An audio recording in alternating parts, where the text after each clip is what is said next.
Hello everyone, welcome back to another episode of Technologyglance.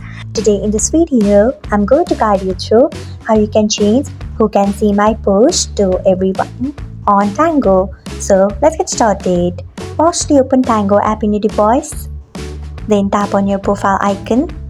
Next, tap on privacy. After that, tap on post and moments. Then you can see the option of post. Tap on it. After that, you can see the option of everyone. Select on it, then tap on save. So this is how you can change who can see my posts to everyone on Tango.